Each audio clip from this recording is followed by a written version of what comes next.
Stalin sir பதவி போன அந்த கடுப்புல அறிக்கையா விட்டு தள்ளிட்டு இருக்காரு. என்ன பண்ணீங்க உங்களுடைய ஆட்சியில? மக்கள் பணத்தை டாஸ்மாக்ல இருந்து அடிச்ச அந்த பணத்தை ஊழல் செஞ்ச அந்த ஃபைலை க்ளோஸ் பண்றதுக்கு அலையா அலைஞ்சிங்க. ஆனா இந்த விஜய் மக்களுக்கு தொந்தரவா இருக்கிற அதே டாஸ்மாக க்ளோஸ் பண்ணா. விவசாயிகளோட அந்த கடனை தள்ளுபடி மேக்ஸிமம் இந்த 1 மந்த்ல என்ன செய்ய முடியுமோ அதை செஞ்சான்.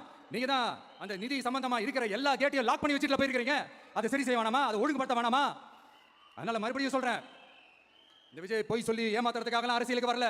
உங்க கூடவே நிக்கிறதுக்காக மட்டும்தான் அரசியலுக்கு வந்திருக்கிறேன். அதுல எந்த மாற்று கருத்துமே கிடையாது. கவலையப்படாதீங்க விவசாய பெருமக்களே.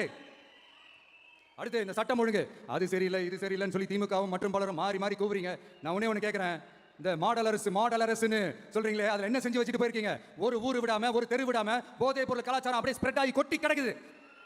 அது அப்பவே இனிஷியல் ஸ்டேஜ் அதை நீங்க கண்ட்ரோல் பண்ணிருந்தீங்கன்னா இத்தனை பெண்களை இழக்க வேண்டிய ஒரு சூழ்நிலை ஏற்பட்டிருக்குமா? எல்லாத்தையும் பண்ணிட்டு பழிய தூக்கி ஏன் மேல போடுறாங்க? நீங்க என்ன பழி நம்ம மேல போட்டாலும் மக்கள் நிம்மதியா வாழக்கூடிய அந்த செயலை கண்டிப்பா இந்த விஜய் செஞ்சுதான் காட்டுவான். அதுக்காக தான் எஃபிஷியன்ட்டான போலீஸ் ஆபீசர்ஸ் நான் அப்பாயிண்ட் பண்ணியிருக்கிறேன். எஃபிஷியன்ட்டான அந்த போலீஸ் ஆபீசர்ஸ் டீம் நான் அப்பாயிண்ட் பண்ணியிருக்கிறேன். பெண்கள் பாதுகாப்பான அந்த சிங்கப்பெண் காவல் படை நெக்ஸ்ட் வீக் அதை இனாகரேட் பண்ண போறோம்.